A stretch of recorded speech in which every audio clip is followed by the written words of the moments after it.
Understanding cooking phrases. Roast until tender. Hello and welcome to our English language learning channel. Today, we're diving into the world of cooking phrases, specifically the phrase, roast until tender. This is a common phrase in recipes and cooking shows, and understanding it can not only help you in the kitchen but also improve your English comprehension. Let's get started. Roast until tender is a phrase that combines two key concepts, roasting and tenderness. Roasting is a cooking method where food is cooked in an oven using dry heat. Unlike baking, roasting is typically used for larger pieces of meat or vegetables, and it often involves higher temperatures. This method brings out rich flavors and textures in the food. Tenderness refers to the softness and juiciness of the cooked food.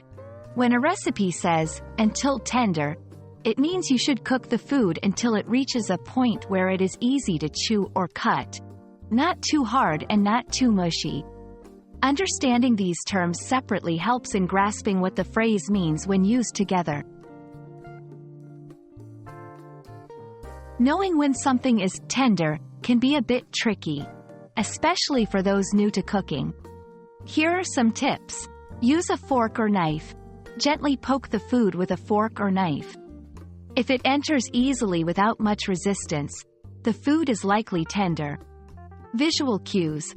Look for changes in color and texture.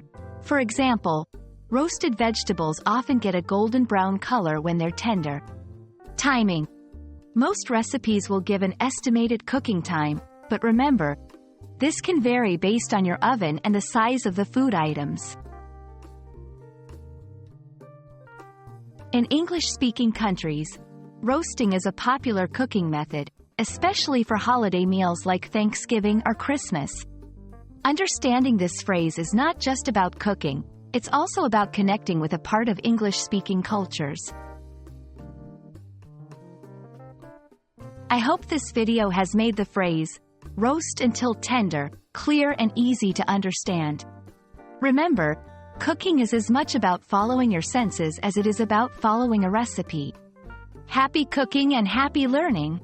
Don't forget to like, share, and subscribe for more English learning content. See you in the next video.